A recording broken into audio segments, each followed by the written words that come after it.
the two of them would look for Zhang Yi to chat from time to time.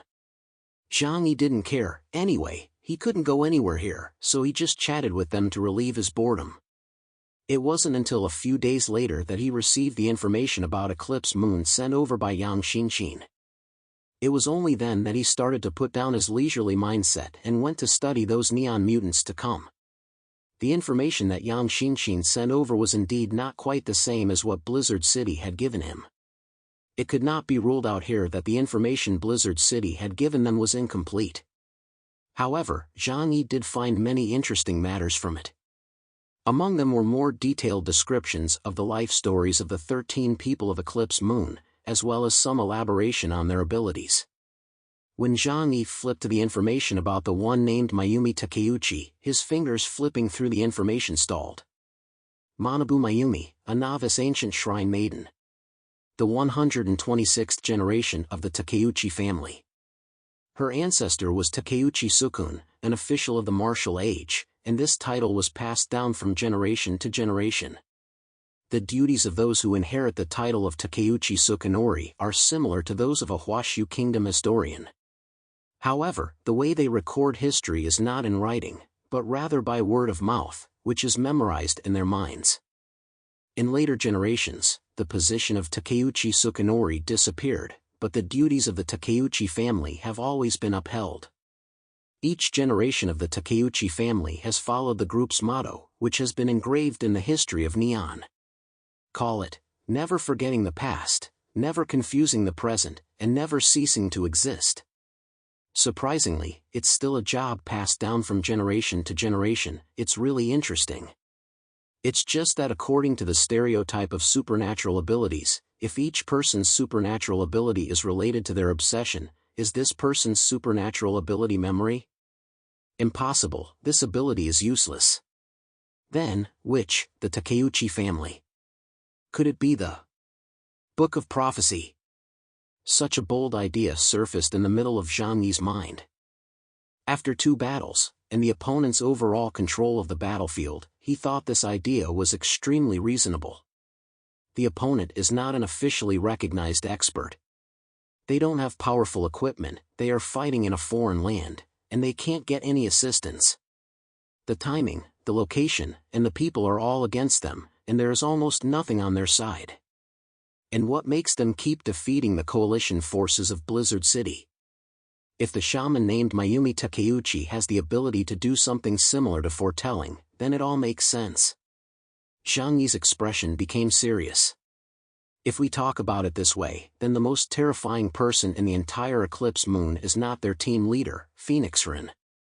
It's this Mayumi Takeuchi. She is the true heart and soul of the Eclipse Moon. Zhang Yi even felt a chill down his spine. Prophecy? The ability to see into the future? If there really is such an ability, even if it doesn't have the ability to directly fight on the battlefield, its strength can definitely be rated as Epsilon. Even on the battlefield, its usefulness is unlimited. But then again, if the opponent really had no plan, why did he manage to kill 4 of them? Thinking about this, Zhang Yi couldn't help but walk back and forth in the room, pondering the essentials. Even if they have the ability to predict, they definitely cannot grasp all the details of the future. It's also possible that they were focusing all their attention on the Heavenly God Squad and therefore ignored my existence. No, they couldn't tell our identities apart. If it was prophetic ability, it would have been used with them at the center. But how did I manage to break through her ability? Zhang Yi couldn't help but fall into thought. He even had a feeling that if he could understand this, it would become the most crucial means of eliminating the Eclipse Moon. Soon after, Zhang Yi received a message from Baili Changqing, who had received the news, to arrive at the combat center for a summons. The 2 met in the lobby on the 1st floor. Baili Changqing gave Zhang Yi a bitter smile. Zhang Yi understood in an instant. In the beginning, the 2 of them had teamed up to deceive the Jiangnan region and prevent the region's higher-ups from knowing Zhang Yi's strength. However, during this mission to encircle and attack Eclipse Moon, the strength Zhang Yi displayed was clearly much higher than the district's estimate. From this perspective, the district will definitely hold Baili Changqing accountable. It's just that during this time, the two of them were unable to communicate, and even if they wanted to speak with a unified voice, they couldn't. Right now, Zhu Zheng is calling the two of them over, so he will definitely ask about this matter. Zhang Yi is fine, because he is not from Blizzard City. Even if Zhu Zheng blames him, he can only scold him a little, but he cannot punish him in any substantial way. After all, it is not a fault to hide one's strength. But Bai Li Changqing is the captain of the investigation team himself, so it is hard to say what kind of punishment he will receive. The punishment can be severe or minor, depending on Zhu Zheng's mood. Lan Xincheng personally came downstairs to greet the two of them. He had a handsome face, but it looked slightly feminine, probably because he was a civil servant. However, Zhang Yi didn't really like this guy. Because Lan Xincheng was the type of person you could tell was very clever just by looking at him. Dealing with such people could easily lead to losses. However, Zhang Yi wasn't afraid of that. On the contrary, he thought Lan Xincheng's pretentious smart-ass demeanor was a bit funny. A truly smart person is often reserved and doesn't show off. Please come upstairs, gentlemen. Commander Zhu has been waiting for you for a long time.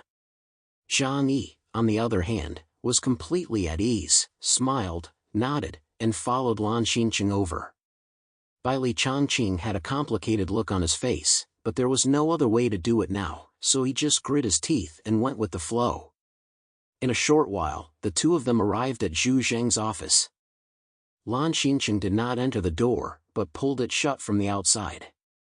Inside were only two people, Zhu Zheng and his personal bodyguard Sun Luxuan. Zhu Zheng was sitting at a mahogany desk, his hands folded and supporting his chin. The afternoon light was a little shadowy, concealing half of his face, as well as Sun Luxuan in the shadows. The atmosphere in the office was a little strange. Zhang Yi thought to himself, there's no way he's called me here for anything else, it must be to ask me to continue working against Eclipse Moon.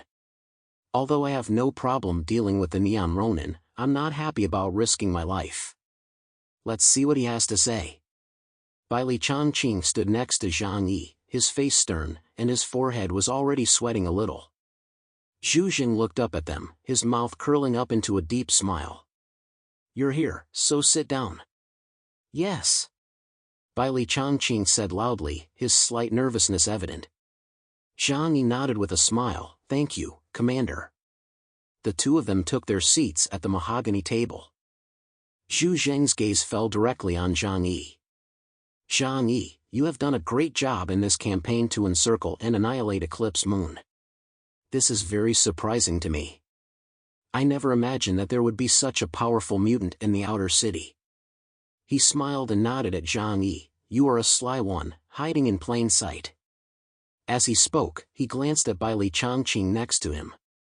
Not even our regional investigation squad found out about it. Bai Li Changqing felt his throat tighten. He wanted to say something to explain, but didn't know how to begin. Zhang Yi, however, spoke with a smile, relieving the pressure for him. Even a sly rabbit has 3 dens.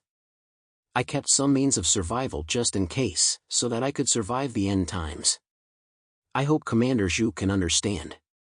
Zhu Zheng nodded, you're right, you are indeed cautious and capable of keeping a low profile. This is a very good quality.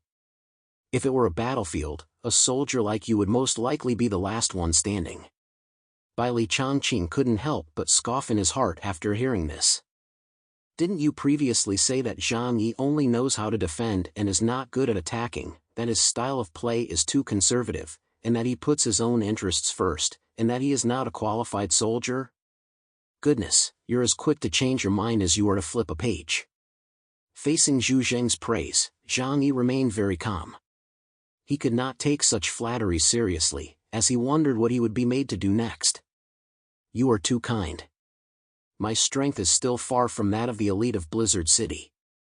Compared to professional soldiers, I am still far behind in terms of combat skills.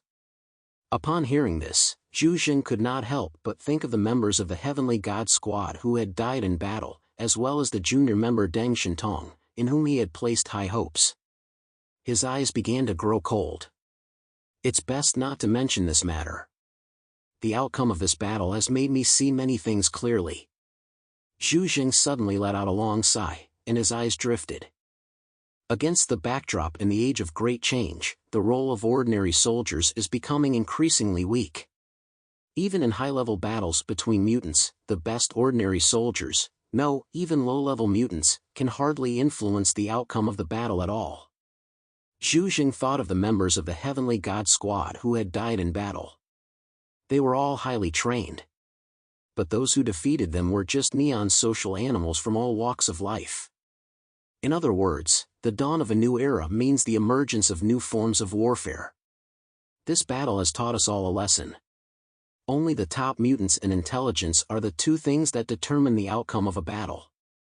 Zhu Jing sighed. Before, we were too arrogant, still basking in the advantages of a large force and fighting on home soil. If this mindset doesn't change in time, we will suffer greatly in the future. Zhang Yi listened to Zhu Jing's analysis and nodded repeatedly. Of course, the main reason for doing so was to let the leader know that he agreed with what the leader had said. And Zhang Yi had already had this kind of idea for a long time.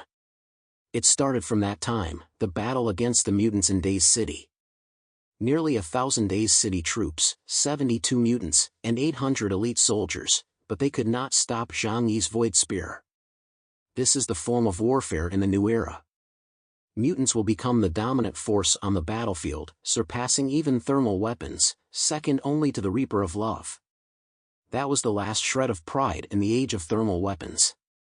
Therefore, Zhu Jing placed his hands on the table and fixed his gaze on Zhang Yi's face. Our next revenge will be led by mutants, and by high-level mutants at that. I have decided to give you the initiative in the battlefield. Therefore, Zhang Yi, I hope you can lead the team on the next mission.